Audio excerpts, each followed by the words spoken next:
수험생 여러분 안녕하십니까. 공인인증서 법령 한민우입니다. 자, 오늘은 교재 82쪽 중개보수 및 실비를 나갈 차례죠. 그래서 중개보수 및 실비는 매회 출제가 되는 부분입니다. 그래서 이론 하나, 계산 문제 하나, 이 정도 이제 2개 정도 출제 비중을 갖고 있고요. 그 작년 25회 시험 때 계산 문제 하나를 내고 말았네요. 그래서 이제 이론적인 문제도 꼭 이해를 해 두시기 바랍니다.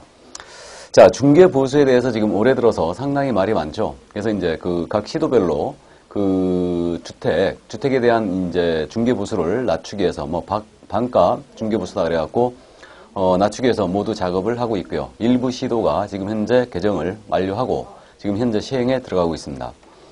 자, 어쨌든 우리로서는 별로 이제 바람직한 일은 아닌 것 같은데, 어쨌든 우리는 합격했다고 봐야 되죠. 자, 그래서 오늘 중개보수를 나가도록 합니다. 자, 그럼 이제 82쪽에 그 중개보수와 관련해서는 중개보수 청구권이 지금 나오고 있는데요. 자, 그럼 기업공사의 중개보수에 대한 내용인데요. 이 중개보수에 대해서는 먼저 그 중개 업무에 대한 대가죠. 이것을 중개보수라고 부릅니다. 이렇게 부르고요. 다음에 이제 비용을 보상해 주는 게 있어요. 실비라고 하죠. 그래서 실비라는 게 있습니다. 그래서 기업공사의 보수는 크게 두 가지로 나눠집니다.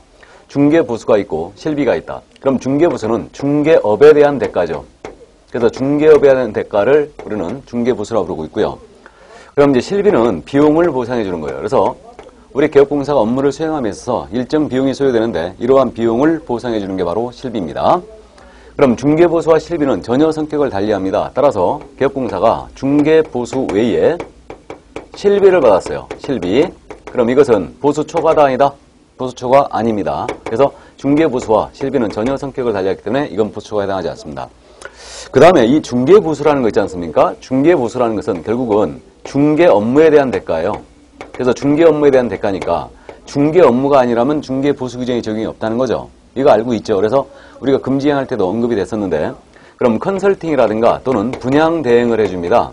그럼 분양 대행이나 컨설팅이라는 것은 이것은 중개업이 아니지 않습니까? 중개가 아니에요. 그러다 보니까 이에 대한 보수는 중개보수 규정에 적용이 있다 없다? 없는 거죠. 그래서 여기에는 그냥 알아서 받아라. 바로 이 뜻입니다. 그래서 중개 업무에 대한 대가가 중개보수이기 때문에 중개 업무가 아니라면 중개보수 규정에 적용이 없다. 이렇게 됩니다.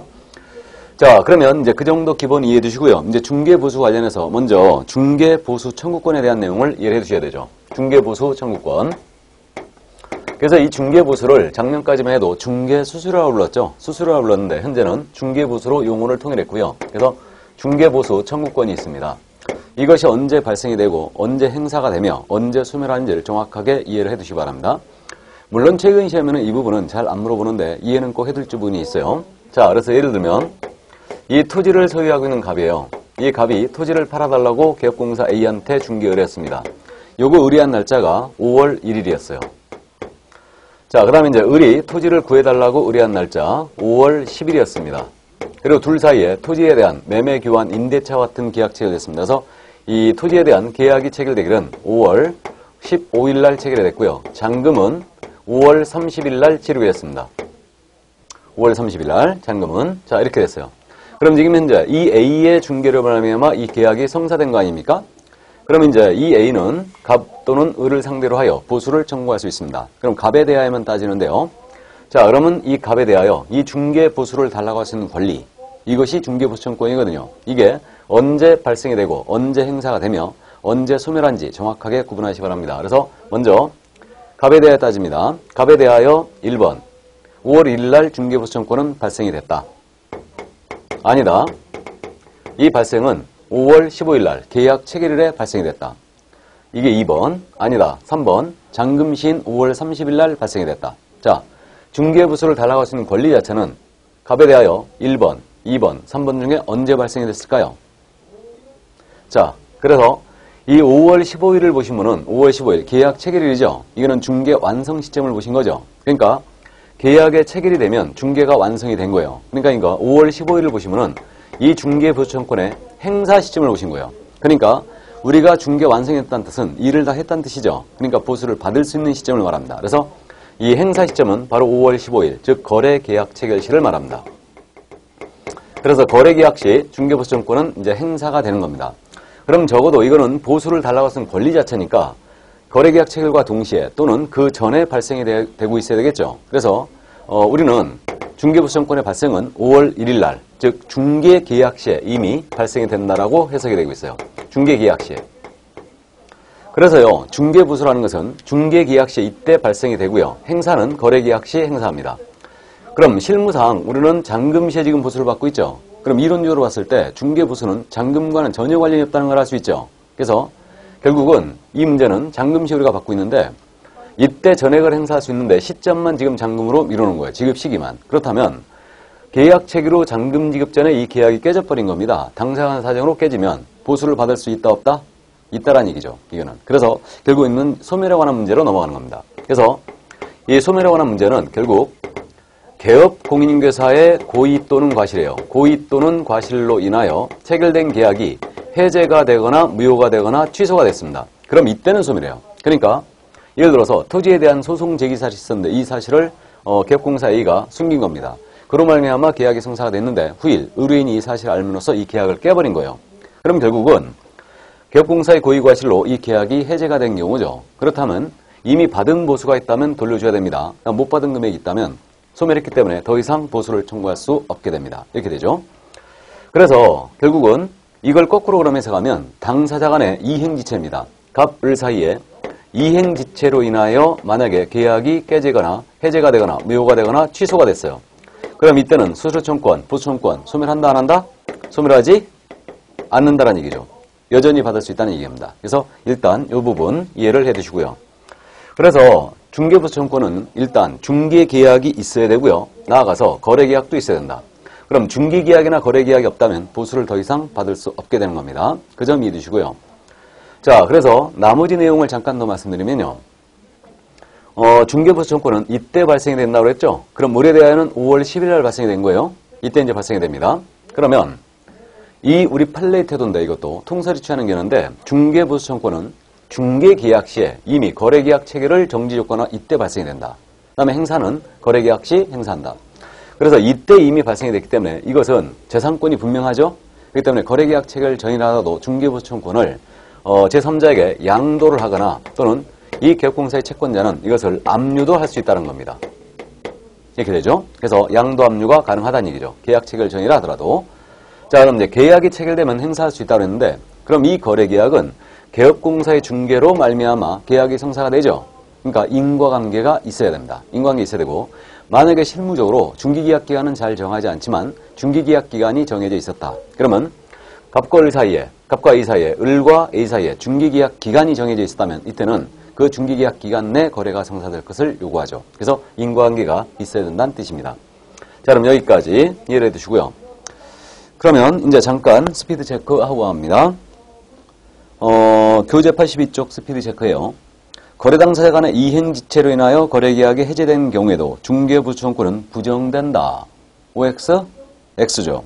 그래서 거래 당사자 간의 이행지체로 인하여 계약이 해제가 되거나 무효가 되거나 취소가 됐어요. 소멸하지 않는 겁니다. 그대로 인정이 되는 거죠.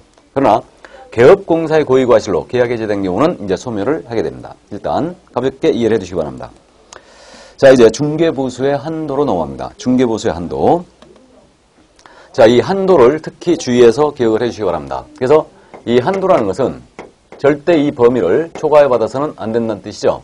그래서 지금 현재 중개보수의 한도를 정하는 방법이 물건, 중개대상물의 종류에 따라 구분했습니다. 그래서 물건의 종류가 주택이냐, 주택이 아니냐 이렇게 이제 구분했죠. 그래서 주택에 대한 중개보수의 한도는 어떻게 정하게 됐냐면 이거는 국토교통부령입니다. 국토교통부령이 정하는 범위 안에서 세부적인 내용은 시도조례로 정한다 이랬어요. 그럼 우리 개업공사는 주택에 대한 중개보수죠. 주택에 대한 중개보수는 국토부령이 일정 범위를 정해주고요. 세부적인 내용은 어디로 가 있다는 얘기요? 시도조례로 가 있다는 얘기죠. 그러니까 최종적으로 우리 주택에 대한 보수는 시도조례가 정하고 있는 범위를 절대 초과하면 안 되십니다. 자, 이렇게 되죠. 그래서 시도조례가 정하고 있는 겁니다. 그럼 주택이 아닌 물건이에요. 그럼 주택이 아닌 물건은 일단 상가가 있고 토지도 있고요. 그 다음에 임목도 있고 광업재단, 공장재단이 있죠. 그럼 주택이 아닌 중개사물에 대한 중개보수의 한도는 어떻게 정하게 되냐면 이거는 국토교통부령이 직접 정하고 있습니다. 직접 정하고 있어요. 그러니까 주택과 달리 주택이 아닌 중개사물은 주택을 제외한 물건들은 국토부령이 직접 정하고 있다는 얘기죠. 그럼 조례로 위임된 사항이 아니란 얘기죠, 이거. 아니란 얘기입니다. 자, 그래서 그 점을 이해해 주시는데, 그럼 이제 주택으로 돌아가세요. 주택에 대한 중개보수 한도는 어떻게 정했느냐? 국토부령이 어떻게 정해놨냐면요. 당사자 쌍방으로부터 각각 받되, 거래 당사자 일방으로부터 받을 수 있는 한도를 정해줬죠. 그래서 거래 당사자 일방으로부터 주택의 매매 교환 계약이었어요. 매매 교환 계약은 일방 거래 금액의 1천분의 9를 한도로 한다고 했어요. 거래 금액 1천분의 9. 그럼 1천분의 9는 0.9%를 말하는 거죠. 그 다음에 임대차 등이었어요. 주택의 임대차 등은 당사자 일방으로부터 거래 금액의 1천분의 8을 한도로 한다고 했죠. 그러니까 1천분의 8은 0.8%를 말하는 거죠. 이렇게 됩니다. 그래서 주택은 일방, 매매 교환은 0.9%, 임대차 등은 0.8% 정해주고 이 범위 내에서 다시 시도 조례가 정하라. 이렇게 지금 해놓은 거예요. 이게. 그럼 여기서 잠깐 주택의 매매 교환은 일방 최고 0.9%죠.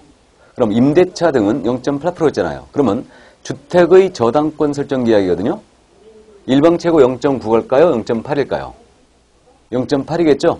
임대차 등 그랬으니까. 그러니까 주택의 임대차, 매매 교환만 0.9로 가고 주택의 임대차 등 그랬으니까 주택의 저당권 설정 계약은 일방 최고 0.8%가 되는 겁니다. 일단.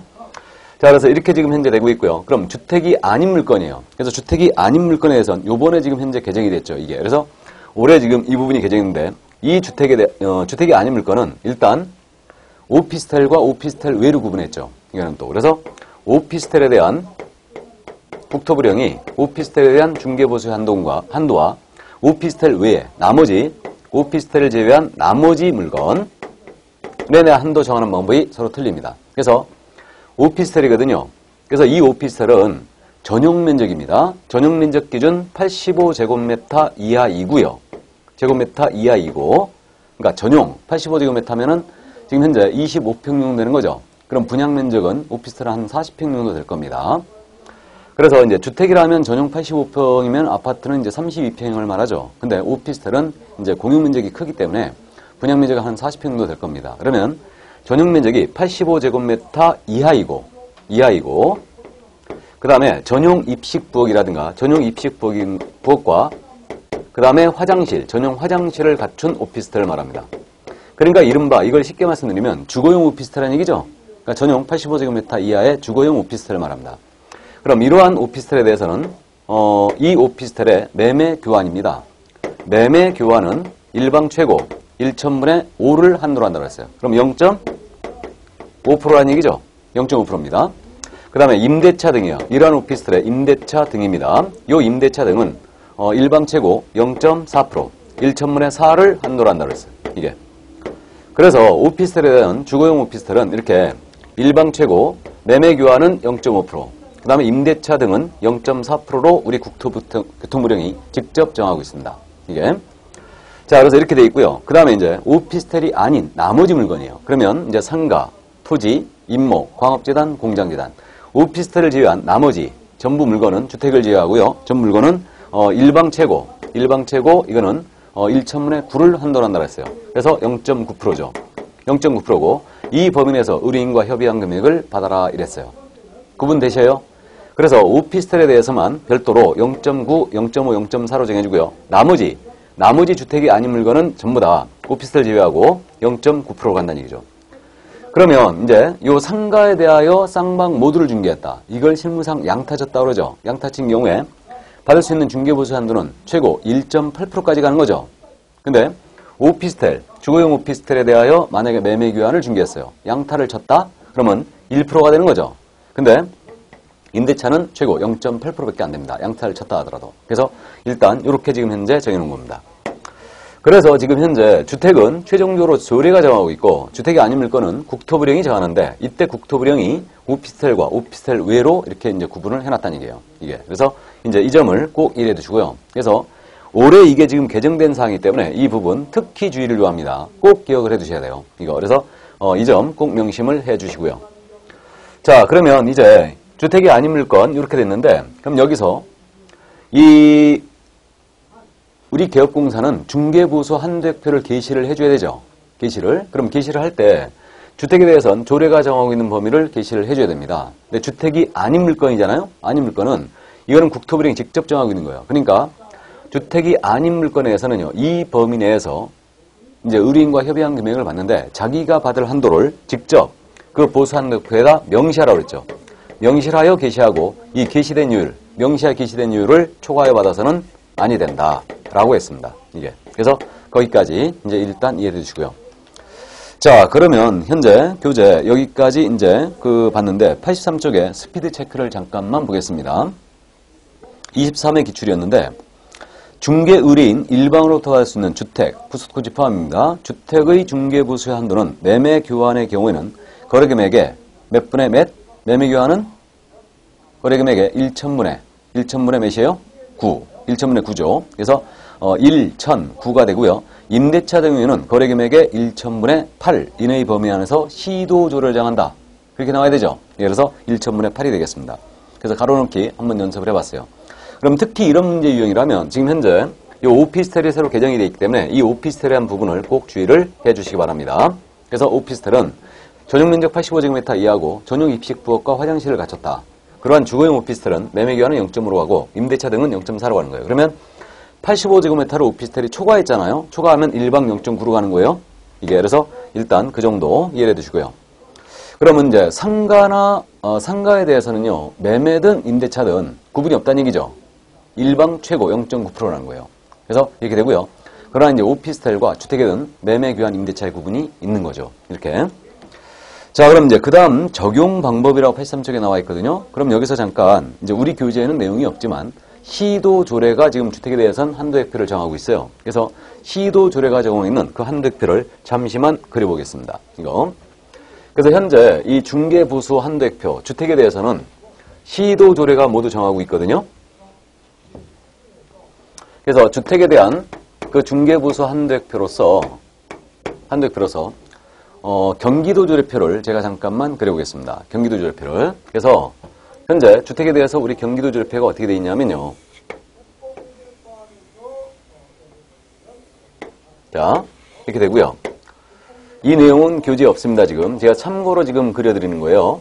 그래서 이게 거래 유형, 그 다음에 이제 거래 금액, 그 다음에 중개보수 요율, 그 다음에 한도 이렇게 돼 있죠. 그러니까 거래 유형은 일단 이렇게 매매 교환, 그 다음에 임대차 등 이렇게 돼 있고요. 그 다음에 거래 금액, 그 다음에 중개보수 요율, 그 다음 한도액 이렇게 돼 있습니다. 자, 그러면 이제 거래 금액을 일단 단계로 어떻게 나누냐면 5천만 원 미만의 주택 매매 교환 이게 있고요. 그 다음에 5천만 원 이상 2억 미만인 주택의 매매 교환, 그 다음에 2억 이상 6억 미만인 주택의 매매 교환, 그 다음에 6억 이상 9억 미만인 주택의 매매 교환 이렇게 돼 있죠. 그 요율은 이제 일방 최고 이거 5천만 원 미만이다. 그럼 이건 0.6%, 그 다음에 5천에서 2억은 0.5%, 그 다음에 이거는 0.4% 이렇게 됐죠. 그 다음에 6억 구간대, 그래서 6억 구간대가 지금 이제 경기도조례가 개정되면서 요게 지금 현재 신설한 부분이죠. 그래서 6억 9억대 요게 이제 신설했는데 요것은 0.5%로 정해졌습니다. 0.5%. 그래서 이거는 최고 요율제예요. 확정 요율이 아닙니다. 그러니까 일방 최고로부터 받을 수 있는 요율이죠. 그리고 이제 한도액은 5천만 원 미만이잖아요. 그럼 이것은 25만 원을 최고 한도로 하고요. 그 다음에 5천 이상 2억 미만이다. 이것은 80만 원을 한도로 합니다. 그 다음에 이거 한도액이 없어요. 그 다음에 이것도 한도액이 없습니다. 이렇게. 그래서 현재 거래금액은 이렇게 돼 있고요. 임대차 등이거든요. 주택의 임대차 등인데 경기도 조례가 임대차에 있어서 2천만 원 미만 거래가 하나가 있어요. 2천만 원 미만 이게 있고요. 그 다음에 다른 시도 조례는 2천 미만이 없죠. 서울시도조 같은 데는 없습니다. 그래서 2천 이상 5천 미만이 있죠. 5천만 원 미만이 있고 임대차 가액이 5천만 원 이상 1억 미만 이게 있고요. 그 다음에 1억 이상 3억 미만 이렇게 있고요. 그 다음에 이제 3억 이상 6억 미만. 그래서 결국은 이제 3억 이상 6억 미만 이 구간대가 또 역시 신설이 된 거죠, 지금. 그래서 요율은 어떻게 돼 있냐면 이게 2천만 원 미만이잖아요. 그럼 이거는 0.5%입니다. 그 다음에 여기 5천까지도 0.5%. 그 다음에 이제 5천 이상 1억 미만입니다. 이거는 0.4%. 그 다음에 1억 이상 3억 미만 0.3%죠. 이렇게 돼 있고요. 3억에서 6억 대 있죠. 이거는 0.4%가 됐죠. 이렇게. 내려갔다가 올라갔어요. 내려갔다가 올라갔죠. 근데 출발은 일단 이렇게 이제 요율이 돼 있고요. 그 다음에 이제 그 한도액은 어떻게 되냐면 여기 2천만 원 미만은 최고 한도액이 7만 원입니다. 그 다음에 5천만 원 미만이잖아요. 이건 한도액이 20만 원. 그 다음에 이제 요거 1억 미만은 한도액이 30만 원입니다. 그 다음에 이건 한도액이 없고요. 이것도 한도액이 없습니다. 이렇게. 그래서 현재 이렇게 지금 구성이 되어 있고요. 그럼 지금 보면 이게 이제 경기도 조례표인데 금액이 커질수록 요율은 여기까지 낮아졌죠? 낮아졌고 요거 6억 9억대를 신설하면서 이걸 0.3으로 하면 너무 심하니까 0.5% 지금 해놓은 거예요. 이렇게 해놨고 그 다음에 이것도 마찬가지로 요율이 낮아졌죠. 금액이 커지면서 낮아졌는데 여기서 끊어가지고 이제 3억 6억대를 신설하면서 0.4%를 현재 이렇게 둔 겁니다. 이게. 자, 그러면 지금 이 표에 들어있지 않은 거래금액대 주택의 매매 교환가액이 9억 이상이다. 다음에 주택의 임대차 등의 가액이 6억 이상입니다. 이 경우는 어떻게 할 거냐? 이 문제가 있죠? 이거. 그래서 이 경우 매매 교환가액이 9억 이상이잖아요. 9억 이상이면 이때는 일방 최고 0.9%가 합니다. 그 다음에 임대차 가액이 6억 이상이다. 이거 그러면 0.1방 최고 0.8%가 하는 거예요. 최고. 이렇게 합니다. 그래서 지금 현재 이른바 이게 고가 주택 아니겠습니까? 매매 교환가 9억 이상, 임대차가 6억 이상. 이른바. 그래서 이 정도 이제 이해를 해 두시고요. 그러니까 이거는 최고율로 이제 가는 겁니다. 일단은. 그래서 지금 현재 이 부분이 상당히 이제 진통을 겪으면서 국토부 권고안에 따라서 각 조례가 지금 현재 이렇게 개정잡을 하고 있고요. 이게 고정요율로 갈 거냐, 최고요율제로 갈 거냐 이런 논란이 좀 있었는데 그래서 현재 최고요율제로 확정이 돼 있습니다. 이렇게. 그러니까 이건 일반으로 받을 수 있는 최고요율을 뜻하는 거죠.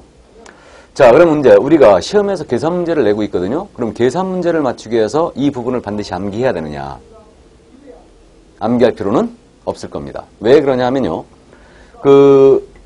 16개 시도 조례가 서로 틀릴 수도 있다는 얘기죠. 특히 이제 경기도 조례 이 부분이 약간 지금 틀린 걸로 보이고 있는데 그래서 이렇게 각 시도 조례를 모두 암기할 수 없기 때문에 계산 문제 출제자들은 이거를 제시를 해줍니다. 그러나 여러분들은 실무적으로 반드시 암기하고 있어야 되죠. 어른 앞에서 이것을 컨닝할 수는 없으니까요. 그래서 암기를 해줘야 되는데 어쨌든 실무적으로는 필요하고 시험에 대비하기 위해서는 암기할 필요는 없다. 근데 이것을 적용하는 방법은 알고 계셔야 됩니다. 적용하는 방법. 그래서 이제 숫자는 일단 5천에서 시작하는데 6, 5, 4로 가요. 매매는. 그 다음에 이제 요게 6억 9억대는 0.5로 가고요. 그 다음에 이건 5, 4, 3으로 가죠.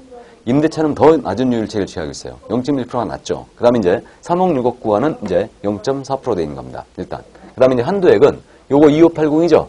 2580이고 그 다음에 이제 요거 7만원짜리 요걸 빼면은요. 경기도 조례 2030으로 가는 거죠. 일단. 이렇게 이해해 두시고요. 그럼 이것을 이제 적용하는 방법을 일단 이해해 두셔야 돼요. 적용 방법은. 그럼 이건 이제 어떻게 적용할 거냐. 이 부분은 이제 교재에 있죠. 그래서 83쪽입니다, 지금. 그럼 이 표는 일방 최고죠. 일방 최고 한도액을 표시한 거니까 이 계산된 금액을 쌍방으로부터 양쪽 모두를 중요했다면 쌍방으로부터 각각 산출 수수료를 받을 수 있죠. 쌍방으로부터 각각 수수할 수 있습니다. 이렇게 되고요. 다음에 주택의 소재지 시도조례와 중개사무소 소재지 시도조례가 틀렸습니다. 그래서 주택의 소재지 시도조례와 중개사무소 기준 시도조례가 서로 틀렸다. 그럼 어디 기준하느냐 문제가 생겼죠. 이게 예를 들어서 경기도에 사무소를 두신 개업공사가 충청남도에 있는 주택을 중개했다. 그럼 물건지인 충청도조를 적용할 거냐 아니면 경기도조례 사무소 기준인 경기도조를 적용할 거냐 이 문제거든요. 이 점은 이거는 생각을 해보면요. 사무소 기준으로 통일하는 게 맞습니다. 왜 그러냐면 의뢰인은 지금 현재 사무소를 찾아왔잖아요. 그럼 이 사무소에는 사무소가 경기도에 있으니까 경기도 보수액표가 걸려 있겠죠. 그러니까 의뢰인 실력보호 차원에서 사무소 기준으로 가는 게 맞고요. 또 이게 물건지로 가다 보면요. 각 시도조례가 틀릴 수 있거든요. 그러면 중개할 때마다 그쪽 조례 확인해야 됩니다. 무제한 불편을 초래할 수 있죠. 그러니까 결국은 주택의 시도조례와 그 다음에 사무소 기준 시도조례 틀리면 이때는 사무소 기준합니다. 그렇다면 만약에 법인의 분사무소였거든요. 그럼 분사무소의 주택에 대한 거래를 발생했다. 그럼 분사무소는 어디 기준하는 게 맞아요? 분사무소 기준하는 게 맞죠? 주된 사무소 기준으로 하면 안 될 겁니다. 이렇게 되고요. 그 다음 이제 주택의 부속 토지예요. 주택의 부속 토지는 통상적으로 주택과 함께 거래되잖아요. 주택 대지를 말하죠. 그러니까 주택 부속 토지는 토지를 별도로 적용하지 않고요. 주택을 그대로 적용합니다. 자, 이렇게 되고요. 그 다음에 그 복합 건물입니다. 복합 건물. 그러니까 이게 만약에 이제 건물이다. 이게 건물인데 1층은 상가로 돼 있어요. 그럼 2층은 주택으로 돼 있습니다. 이걸 복합 건물이라고 그러죠. 그럼 이러한 경우는 이것을 하나의 물건입니다. 이게 하나의 물건으로 거래를 시켰을 때 중개보수를 어떻게 받아내냐? 상가율이 틀리고 주택률이 틀리죠. 그러니까 이때는 면적을 기준합니다. 면적을 기준해서 주택의 면적이 2분의 1 이상이었어요. 2분의 1 이상인 경우는 전체에 대하여 주택을 제공합니다. 그럼 거꾸로 주택의 면적이 2분의 1 미만이었다. 미만이면 전체를 뭘로 정한다? 상가를 정해요. 그래서 그러니까 결국 주된 용도로 가라는 얘기입니다. 그래서 주택의 면적이 2분의 1 이상이면 전체에 대하여 주택으로 한다. 이거 이해해 두시고요. 그럼 여기서 주택과 상가의 면적이 같았어요. 예를 들면 상가도 100제곱미터고 주택도 100제곱미터입니다. 그럼 면적이 둘이 같다면 전체에 대해 뭘로 간다는 얘기예요? 주택으로 한다는 얘기죠. 주택의 면적이 2분의 1 이상이면 전체에 대하여 주택을 제공한다. 이랬으니까요. 그래서 그 점 이해해 두시고요. 그 다음에 법인의 겸업범주에 속한 업무 누차 강조했는데 법인의 겸업, 컨설팅이나 분양 대행입니다. 이거는 이 규정을 적용한다 안 한다? 당연히 중개보수 규정에 적용이 없죠. 그 다음에 상가 중개할 때 권리금 있지 않습니까? 이 권리금도 중개보수 규정에 적용이 있다 없다? 없다. 권리금은 중개사물이 아니니까. 이렇게 되고요. 그 다음에 이제 여기서 그 판례를 하면서 같이 이제 말씀을 드릴 건데 한도를 초과한 중개보수를 받았잖아요. 그럼 한도를 초과한 중개보수를 받게 되면 초과하는 부분에 대한 약정은 무효라고 했어요. 그러니까 초과하는 부분에 대해서만 이거는 한도 초과 약정은 초과하는 부분에 대해서만 무효다. 그래서 한도 초과 약정을 하고 그 초과된 보수를 받게 되면 이게 무효인 약정에 근거해 받았기 때문에 그 초과된 부분은 반환을 해야 됩니다. 부당이득으로서. 그래서 이 정도 이해를 해 두시고요.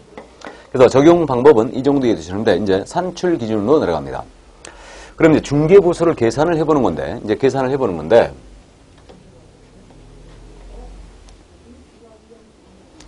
자, 그러면 이제 중개보수의 계산입니다. 그러니까 이제 계산을 할 때 산출 기준이 지금 나오고 있거든요. 그럼 산식은 이렇게 계산하지 않겠습니까? 일단 거래 금액에다가 중개보수율을 곱할 거예요. 그리고 이제 산출액이 나올 거 아닙니까? 산출액이 나오는데 주택의 경우는 이렇게 한도액들이 있죠. 2580, 2030 한도액이 있습니다. 그러니까 이 한도액과 주택은 비교하여 항상 적응금액 받으셔야 됩니다. 적응금액을. 그래서 산출액이 더 컸다. 그럼 한도액을 받아야 되고 한도액이 더 컸다. 그럼 산출액을 기준으로 받아야 됩니다. 둘이 같다면 아무거나 받아도 되겠죠. 이때 거래금액을 무엇으로 할 거냐? 이 문제입니다. 이게 이제 산출 기준이에요. 그래서 만약에 거래 유형이 매매였어요. 그럼 매매였다면 매매 대금을 기준으로 거래금액을 계산하면 되죠? 이건 문제가 없습니다. 문제가 없어요. 자, 그런데 이제 이런 경우 예를 들어서 갑을 사이에 아파트에 대한 매매를 했습니다. 매매했는데 이와 동시에 갑을 사이에 임대차 계약도 중개한 거예요. 그러니까 갑이 을한테 아파트를 팔고 다시 이제 을이 임차했다는 얘기죠. 을한테 팔고 갑이 다시 임차했다는 얘기죠. 그래서 갑이 을한테 아파트를 팔고 이건 주저앉은 경우죠. 그래서 이걸 이제 중개했습니다. 이것을 민법 시간은 뭐라고 그래요? 이것을 점유계정이라고 그러죠. 점유계정. 이렇게 불렀습니다. 그러니까 갑이 아파트를 을한테 팔고 주저앉은 거예요. 이게. 그럼 이 거래를 개업공사가 중개했다. 그럼 이때는 뭐만 적용하느냐? 매매만 적용하여 중개보수를 받아라 이랬습니다. 매매만 적용한다 그랬어요. 그러니까 임대차 따로 매매 따로 받으면 안 된다는 얘기예요. 그래서 세 가지 요건을 다 충족해야 됩니다. 동일 중개 대상 물에 대하여 동일 당사자 간에 동일 기회입니다. 동일 기회 매매를 포함한 그 외의 거래 함께 했잖아요.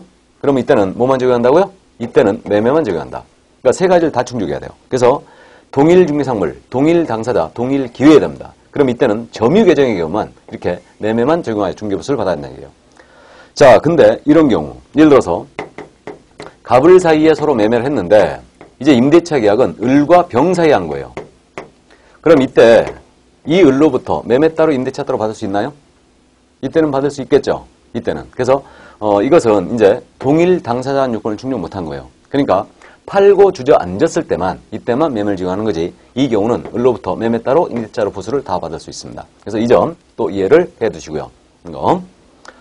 자, 그 다음에 이제 거래 유형이 교환이었습니다. 교환. 그럼 교환은 거래 금액이 두 개 나올 수 있죠? 그럼 이때는 교환은 거래 금액이 큰 것을 기준한다.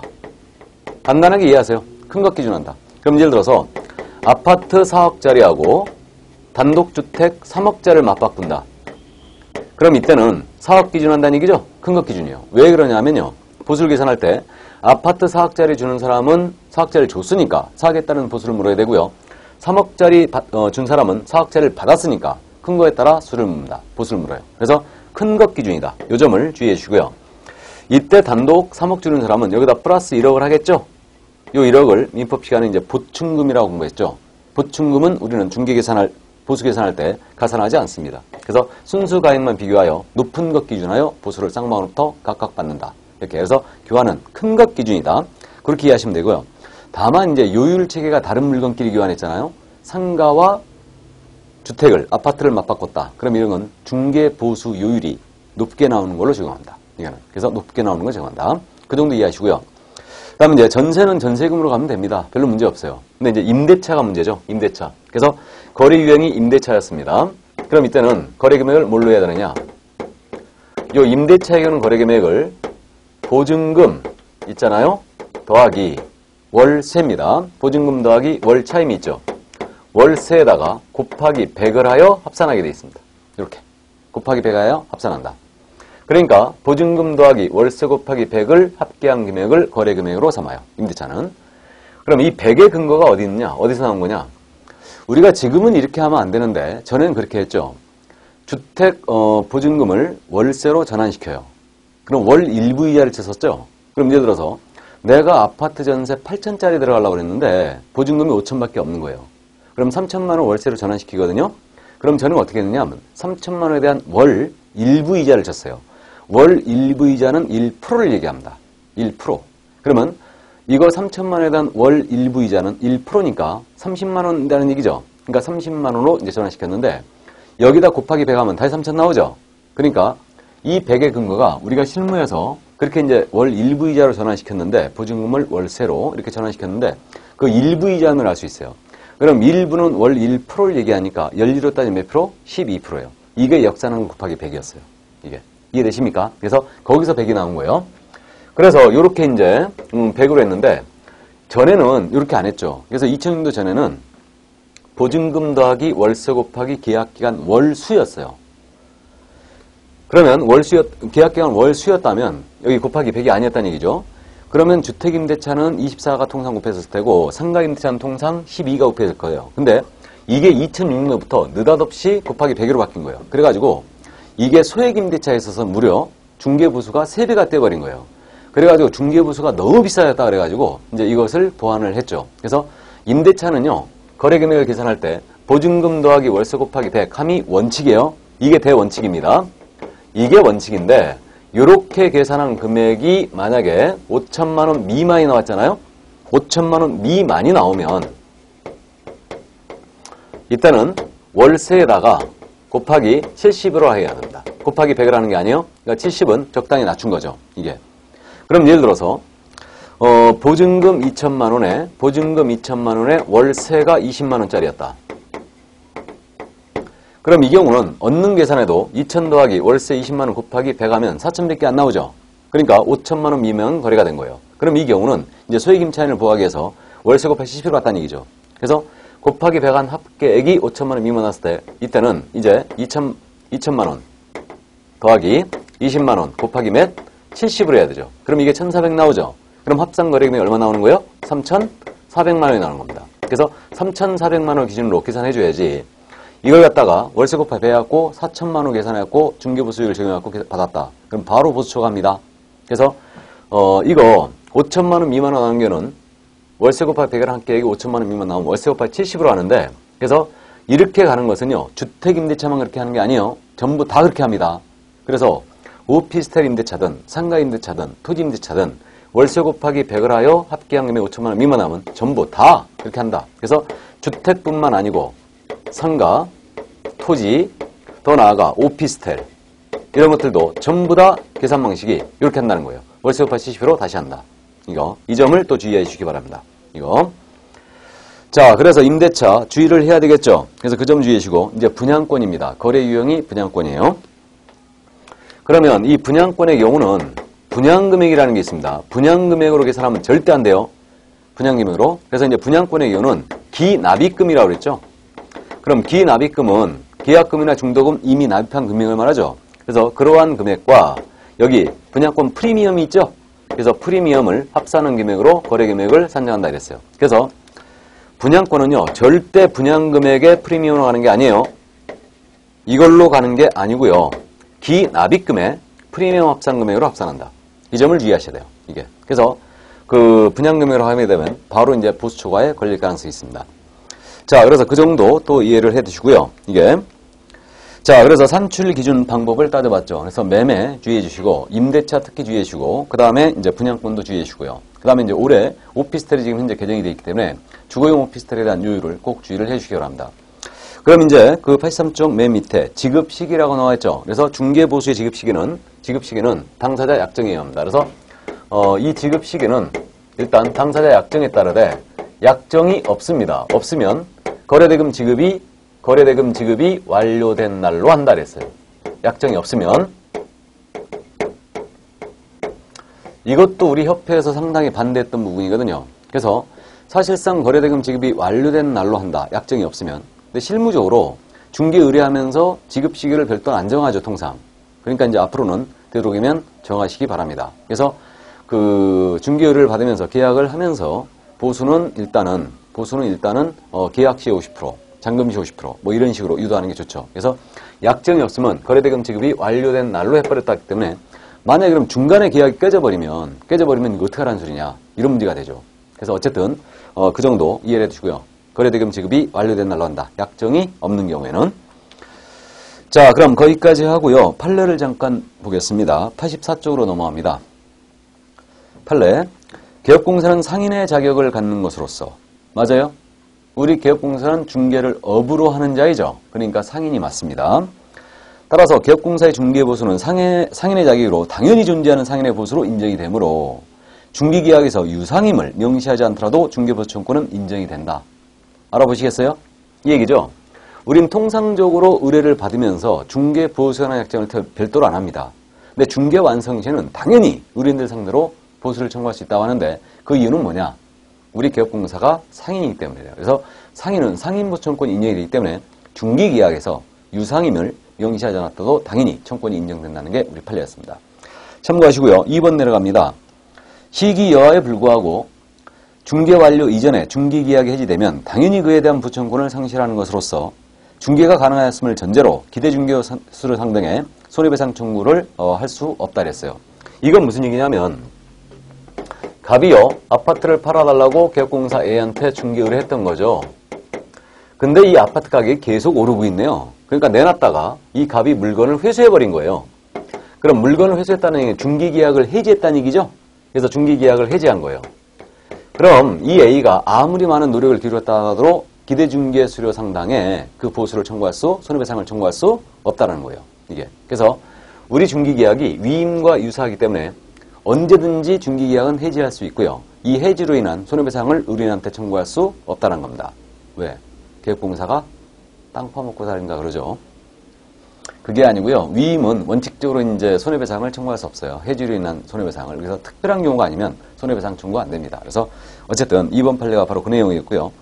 3번 판례 내려가면 중개보수에 관한 규정들은 중개보수 약정 중 소정의 한도를 초과하는 부분에 대한 사법상의 효력을 제한하는 이른바 강행법규에 해당하고, 따라서 한도를 초과하는 중개보수 약정은 그 한도를 초과하는 범위 내에서는 무효이다. 밑줄 그어야 되죠. 마지막 줄. 한도를 초과하는 중개보수 약정은 그 한도를 초과하는 범위 내에서만 무효예요. 전부가 무효가 아닙니다. 그 점 이해해 두시고요. 다음 4번 내려갑니다. 개업공사가 아파트 분양권의 매매를 중개하면서 중개보수 산정에 관한 지방자치단체 조례를 잘못 해석하여 법에서 허용하는 금액을 초과한 중개보수를 수사한 경우 이는 법률의 착오에 해당하지 않는다. 그래서 법률의 착오에 해당하지 않는다. 밑줄 긋죠. 자, 이게 무슨 얘기냐? 이게 분양권 사건이었는데요. 이 사건이었습니다. 우리 개업공사께서 말이에요. 분양권을 중개한 거예요. 그래서 분양권을 중개했는데 이 분양권에 대하여 보수를 어떻게 받았냐면요. 분양 금액에다가 프리미엄 합산 금액으로 받은 거예요. 계약공사가. 그래가지고 이게 보수 초과로다가 이제 고발이 된 사건이었죠. 그래가지고 이게 대법원까지 갔던 거예요. 이게 이 소송이. 그래서 이 분양권은 대법원에서 뭐라고 판단했냐면 기납입금에 프리미엄 합산 금액으로 갖는 것이 맞다. 이렇게 하는 것이. 이게 거래 관행이자 상식에도 보호한다 그랬어요. 이거. 그래서 이렇게 이제 판단하고 우리 개업공사를 초과로다가 처벌했는데 이때 개업공사가 뭐라고 항변했었냐면 그렇게 항변했죠. 내가 지방자치단체 조례를 잘 몰라서 법률을 잘 모른다. 이걸 법률의 착오라고 이해하시면 돼요. 그냥. 이게 그래서 법률을 모른다는 건 사실은 법률의 착오가 아닌데 그래서 어쨌든 그래서 법률에 대하여 이거를 갖다가 제대로 이해를 못했다는 얘기예요. 이걸 법률의 착오로 합니다. 그래서 이게 법률의 착오를 주장했던 거죠. 그래서 근데 말이 됩니까? 개업공사가 지방자치단체 조례, 중개보수에 관한 조례를 이해를 못했다. 이건 말이 안 되는 거죠. 그래서 법률의 착오에 해당하지 않는다. 즉 법률의 착오는 정당한 사유가 있으면 처벌하지 않게 돼 있거든요. 근데 그건 중개보수 규정을 개업공사가 몰랐다. 이거는 법률의 착오에 해당하지 않으므로 처벌을 면할 수 없다라고 한 사건이었죠. 그래서 결국은 분양권은 기납입금에 프리미엄 합산 금액으로 받으면 안 된다는 얘기예요. 그래서 이 사례였습니다. 근데 개인적으로는 분양권 말도 안 되는 소리죠. 무슨 기납입금의 프리미엄입니까? 이거 말도 안 되는 소리입니다. 이거는. 자, 어쨌든 근데 우리는 합격부터 하시고 봐야 돼요. 그래서 기납입금의 분양권은 프리미엄으로 간다. 자, 그럼 그 정도 이해하시고요. 이제 실비로 내려갑니다. 실비 84쪽이죠. 그럼 이제 중개보수에 대한 내용을 봤고요. 이제 실비를 살펴보는데 이 실비는 개업공사가 업무 활동하면서 들어간 일정 소요 비용, 이것은 이제 실비라 하는데, 실비는 개업공사가 중개업무 활동하면서 들인 모든 비용이 실비다라고 하면 절대 안 돼요. 그래서 이 실비의 종류는 일단 두 가지를 인정했습니다. 그래서 실비의 종류는 권리관계 확인에 소요된 실비가 있어요. 그 다음에 계약금 등의 반환 채무 이행, 보장에 소요된 실비가 있죠. 그러니까 우리 법상 인정된 실비는 두 가지만 딱 인정하고 있습니다. 이거. 그러면 이게 이 실비 두 가지를 인정한 취지를 이해하셔야지 여러분들이 그 실비의 부담자가 누구냐 이걸 이해할 수 있습니다. 그럼 권리관계 확인에 소요된 실비는 왜 인정이 되어 있냐면요. 우리는 확인 설명을 하면서는 말로만 설명하면 안 되죠. 설명의 근거 자료도 제시를 해야 됩니다. 그러면 설명의 근거 자료는 뭐였냐면 토지대장, 건축물대장, 부동산 종합증명서, 등기상 증명서 이런 것들이죠. 그럼 이러한 각종 공부를 발급받기 위해서는 증짓대 같은 거 들어가잖아요. 이런 비용을 물어주고자 하는 취지예요. 이게 바로 권리관계 확인에 소요된 실비다. 그러면 결국은 권리관계 확인에 소요된 실비는 이거는 공부를 발급받는데 소요된 비용이라는 얘기죠. 이거고요. 그 다음에 계약금 등의 반환 채무 이행 보장에 소요된 실비. 이 제도 기억나시죠? 그래서 거래 안전을 위하여 만약에 계약금 등을 개업공사 명의로 자신이 예치를 한다. 그럼 개업공사는 보증 설정 같은 거 해야 되죠. 이거. 그럼 여기 비용 들어갈 거 아니에요. 이 비용 물어줘야 하는 취지예요. 그러면 결국은 여기 계약금 등의 반환 채무 이행 보장에 소요된 실비라는 것은 결국은 예치, 계약금 등의 예치에 대한 비용임을 알 수 있습니다. 이거. 이해되셔요? 그럼 결국은 이렇게 인정된 취지니까 부동산에 대한 광고료라든가 또는 측량비 이러한 것들은 우리 법이 정하는 실비가 절대 아닙니다. 절대 아니에요. 이거는. 그래서 이 점을 한눈에 알아보셔야 되고요. 물론 이걸 시험에서 물어볼 리는 없는데 개념적으로 이해해 두셔야 돼요. 우리는 실비 인정한 게 이 두 가지만 딱 인정이 되어 있는 거예요. 그럼 광고료나 측량비가 발생하면 어떻게 하느냐? 이건 별도로 의뢰인과 계약을 해서 가야 된다는 얘기죠. 일방적으로 이걸 광고로 치러놓고 실비다 하고 받아버리면 안 된다는 얘기예요. 그럼 그 점 주의하시고. 그럼 일단 이 실비의 한도는 그럼 어떻게 정할까? 실비의 한도는 주택에 대한 중개보수 한도액 정함과 똑같습니다. 그래서 국토교통부령이 정하는 범위 안에서 세부적인 내용은 시도조례로 정한다 이랬어요. 그럼 실비도 최종적으로 시도조례가 정하고 있다는 얘기네요. 일로 갑니다. 이렇게. 그래서 이제 실비에 대해서도 물건 소재지 시도조례와 중개대상물 소유 시도조례와 그 다음에 사무소 기준 시도조례가 틀리면 이때는 사무소 기준 시도조례를 적용하여 실비를 받아야 됩니다. 그래서 실비도 최종적으로 시도조례가 같고 그러면 이제 국토부령이 정하는 요 실비 한도라는 게 어떻게 되어 있냐? 아주 두리뭉실하게 정해졌어요. 두리뭉실하게. 어떻게 정해졌냐? 권리관계 확인에 소요된 실비의 한도는 권리관계 확인에 드는 비용으로 하고 계약금 등의 반환 채무 이행 보장에 소요된 실비 한도는 계약금 등의 반환 채무 이행 보장에 드는 비용으로 한다. 그 말이? 그 말이에요. 그래서 국토부령이 그렇게 두리뭉실하게 정해주고 세부적인 내용은 모두 조례가 정해라 이렇게 갔습니다. 그래서 결국은 조례가 정하고 있는 실비의 부분을 초과하면 안 되는데 조례를 봤을 때 모두 이렇게 돼 있다는 얘기죠. 이게 이런 비용들이야. 그럼 이제 우리가 주의할 점은 이 실비가 발생이 됐을 때 이걸 누구한테 청구할 수 있냐 이걸 주의해야 됩니다. 그래서 권리관계 확인에 소요된 실비라는 것은 지 물건을 팔려고 개업공사가 공부를 먼저 발급받는 비용이겠죠. 그럼 이거 청구해야 되겠죠. 그러니까 이거는 권리 이전 의뢰인에게 청구할 수 있다고 그랬어요. 그럼 권리 이전 의뢰인은 매도인, 임대인을 말하죠. 그러니까 이자에게 청구할 수 있다. 이렇게 돼 있고요. 여기 계약금 등의 반환 채무 이행 보장에 소요된 비용. 이것은 결국은 취득 의뢰인한테 이 제도가 유리한 제도죠. 그러니까 이것은 권리 취득 의뢰인에게 영수증을 첨부하여 청구할 수 있다 이랬어요. 이렇게. 그래서 우리 실비는 결국은 이제 일방이 부담하는 거고요. 제도의 취지를 이해하면 여러분들이 쉽게 부담자를 이제 덜 헷갈리겠죠. 특히 그래서 계약금 등의 반환 채무 이행 보장에 소요된 실비. 이것은 누구에게 받을 수 있느냐? 그럼 이 제도가 누구에게 유리한 제도냐를 따져보세요. 그러면 이건 권리 취득 의뢰인에 유리한 제도니까 이자에게 청구할 수 있고요. 권리관계 확인에 소요된 실비는 지물건 팔려고 공부를 떼는 비용이 있으니까 매도인, 임대인 등 권리 이전 의뢰에 청구할 수 있습니다. 그럼 우리 법이 정한 실비는 후불의 성격이 띠고 있는 거죠. 먼저 개업공사가 지출한 다음에 그 다음에 영수증을 첨부하여 의뢰인들에게 청구할 수 있습니다. 이렇게 돼 있고요. 중개보수는 쌍방으로부터 각각 받잖아요. 그 다음에 근데 실비는 일방으로부터만 현재 받을 수 있죠. 이런 게 있고 다만 이제 교환계약은 둘 다 권리 이전 의뢰이기 때문에 권리관계 확인에 소요된 실비를 양쪽으로부터 모두 받을 수 있겠죠. 근데 사실 공부 발급비인데 이거 추접스러워서 받습니까? 안 받습니까? 실무적으로. 안 받죠? 등기부 뗀 비용 받아요? 안 받습니다. 그게 바로 권리관계 확인에 소요된 실비예요. 자, 그래서 어쨌든 거기까지 이해하시고요. 그럼 이제 중개보수든 실비든 개업공사가 받았거든요. 받으면 우리 법상 영수증을 교부하는 제도가 있느냐? 우리 법상은 영수증 교부 제도는 없습니다. 일단 참고하시는데 근데 이거 영수증 교부 제도가 없다 하여 영수증 안 주면 안 됩니다. 이걸 왜 우리 법에서 영수증 교부 제도를 폐지해버렸냐면 우리 개업공사는 소득세법을 적용받는 사업자예요. 더군다나 소득세법에서 우리는 고소득직업군으로 분류되어 있습니다. 그렇기 때문에 지금 10만 원 이상 현금 받으면 전부 다 현금면서 의무적으로 끊어야 돼요. 그래서 어쨌든 그 소득세법상 영수증 교부 제도가 있기 때문에 우리 쪽에서 폐지한 거예요. 그러니까 우리 법령상은 영수증 교부 제도는 없다. 우리 법령상은. 그래서 그 정도 이해하시고요. 마찬가지로 이 지급시기는 당사자 약정이 일단 실비도 우선으로 되어 있습니다. 그래서 그 정도 이해를 해두시기 바랍니다. 자, 그러면 이제 실비까지 다 살펴봤어요. 그럼 이제 기출문제를 잠깐 풀어보겠습니다. 교재 85쪽 이론 문제 하나, 계산 문제 하나를 실어놨는데 자, 이론 문제 보겠습니다. 위에 문제예요. 23회 때 기출문제였죠. 공인인사법령상 중개보수에 관련된 설명으로 틀린 것을 모두 고른 것은 자, 이제 박스형 문제였네요. 그러니까 박스 안에서는 반드시 OX를 확실히 쳐줘야 됩니다. 그래야 이제 거꾸로 쓰는 사태를 막을 수 있고요. 나아가서 이거 실수 이런 걸 막을 수 있습니다. 그러니까 항상 지문은 문제를 읽을 때 OX 표시를 꼭 하시기 바랍니다. 자, 기억갑니다. 중개대상물인 주택의 소재지와 중개사무소의 소재지가 다른 경우 개업공사는 중개사무소의 소재지를 관할하는 시도조례 정한 기준에 따라 중개수수료를 받아야 한다. OX 중개사무소 기준이죠. 그러면 오네요. 맞았습니다. 다음 니은 지문.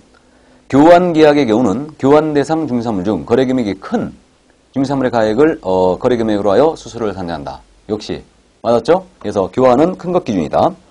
다음 디귿지문. 사례, 징역, 기타 어떠한 명목으로도 법에서 정한 법정 보수를 초과하여 금품을 받는 행위는 반드시 개설등록을 취소해야 하는 사유에 해당한다.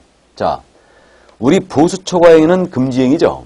그러면 우리는 금지 행위를 하게 되면 이것은 보수 초과 행위가 대표적인 예가 지금 되고 있는데 금지 행위를 하게 되면 이거는 등록을 취소할 수 있는 사유죠.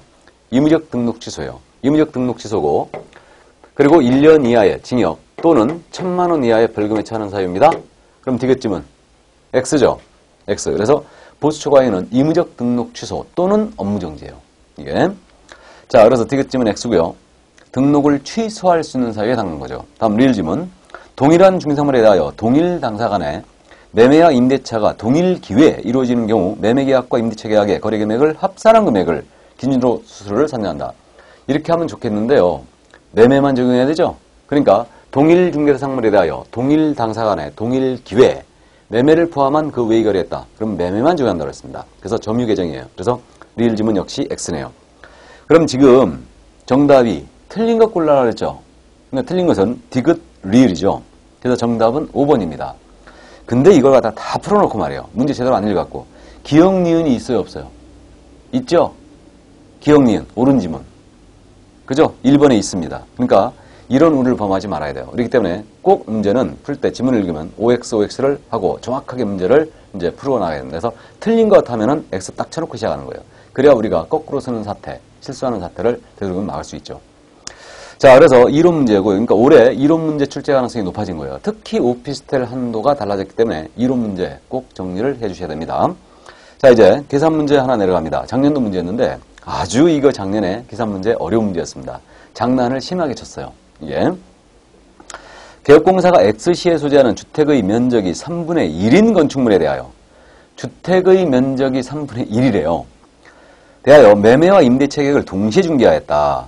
중개업자가 갑으로부터 받을 수 있는 중개 수수료의 최고 한도액은 얼마냐. 자, 계산 문제를 풀 때는 요령이 일단 주의할 점이요. 계산 문제 풀 때는 주의할 점이 일단 출제자가 쌍방으로부터 받을 수 있는 거냐 일방으로부터 받을 수 있는 거냐 이걸 꼭 따져야 돼요. 이것부터 시작해야 돼요. 그래야 실수를 막을 수 있습니다. 이게 그러니까 이거는 중개업자라는데 개업공사라 말하죠. 개업공사가 갑으로부터 받을 수 있는 중개 보수의 최고 한도액은 그랬어요. 그러면 갑으로부터 받을 수 있는 그랬으니까 이거는 일방을 말하죠. 그러니까 만약에 이게 쌍방이었다면 곱하기 해놓고 시작하는 거 2를 해놓고 그래야 실수를 막을 수 있습니다. 그 다음에 이제 거래 금액을 산정해야 돼요. 거래 금액.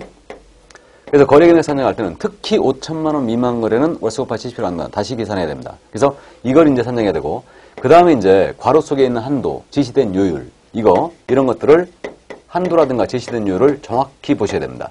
그래서 계산 문제는 실수를 하면 절대 안 돼요.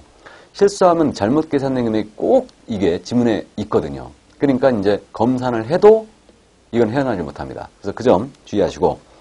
자, 그럼 지금 현재 문제는 뭐냐면 이 주택의 면적이 3분의 1이었어요, 지금. 그럼 주택의 면적이 3분의 1이라고 그랬으니까 주택의 면적이 2분의 1 이상인 경우는 전체를 주택으로 하죠. 그럼 주택의 면적이 3분의 1이니까 전체에 대한 뭘로 적용해야 돼요? 주택 외를 적용해야 돼요. 즉 상가를 적용해야 된다는 얘기죠. 그럼 매매와 임대차를 동시에 중개했다고 그랬어요. 그럼 이제 계약 조건을 봤더니 계약 당사는 매도인, 갑, 그 다음에 매수인, 을, 그 다음에 임대인, 을, 임차인, 갑이었어요. 그럼 이건 점유 계정이 맞죠? 그럼 일단은 이것은 상가를 적용하되 뭐만 적용한다? 매매만 적용한다. 임대차 가액은 계산할 필요가 없다는 얘기죠. 매매만 적용합니다.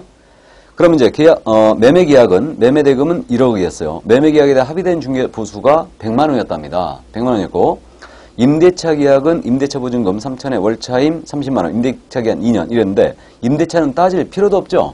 따질 필요도 없습니다. 그래가지고 X시 중개 수수료 조례 기준 그래갖고 매매 대금 5천만 원 이상 2억 미만은 상환율이 0.5%. 한도액은 80만 원이었습니다.